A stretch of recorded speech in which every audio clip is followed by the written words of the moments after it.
Des défenses du consommateur. Rappelez-vous ce véhicule qui est venu vendredi, la dame qui est dans l'urgence puisque demain elle part en vacances.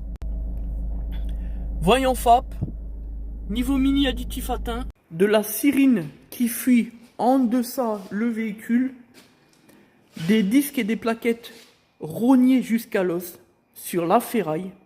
Franchement, le doigt il passe même plus, il reste même plus 1 millimètre. Et tout cela pour un véhicule qui a été vendu à cette dame il y a 3 mois par une connaissance de la famille, un négociant.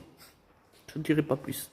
Comme je le disais au mari qui est venu ce matin déposer le véhicule, c'est qu'avec ces gens-là, c'est toujours la même chose.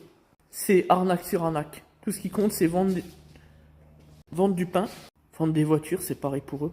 Faire du fric, du chiffre d'affaires, point barre. Parce que franchement, j'en aurais eu la boule au ventre que de vendre un véhicule avec des freins morts. Mais quand je dis mort, c'est mort. Hein. C'est pas un aléa, c'est mort. Alors, le beau-frère de cette dame, puisque c'était pas le mari vendredi qui est venu avec, nous a posé cette fameuse question du vis caché.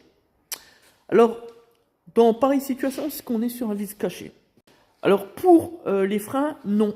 Parce que c'est quelque chose de visible et qui est normalement constatable par un citoyen lambda moyen. Bon, c'est du visuel.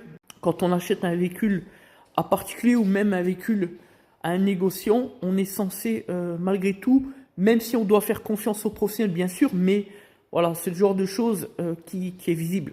Donc, difficile de faire valoir le principe du vice caché. Par contre, le professionnel a une obligation de jouissance en vertu de l'article 1641 suivant du Code civil et doit donc remettre en état, bien évidemment, le véhicule lors de la vente, on est d'accord. Donc là, c'est une faute de sa part, mais c'est toujours pareil de ces gens-là. Par contre, pour l'histoire de la sérine, là, on est sur un vice caché. Déjà, sur la faute professionnelle du négociant, le professionnel, qui aurait dû vérifier le véhicule, c'est le minimum.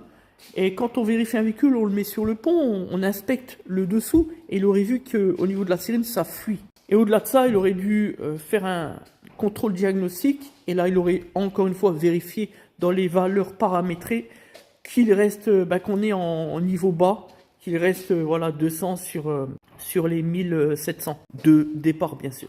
Et ce, même 3 mois en arrière. La variable est franchement sans impact. Surtout pour le système d'additivation. Par ailleurs, cette donnée est récupérable à partir du contrôle et de la lecture de défauts au niveau du BSI, le boîtier de servitude intelligent. C'est l'avantage sur les véhicules PS1. Regardez comment que ça fuit, c'est percé de partout.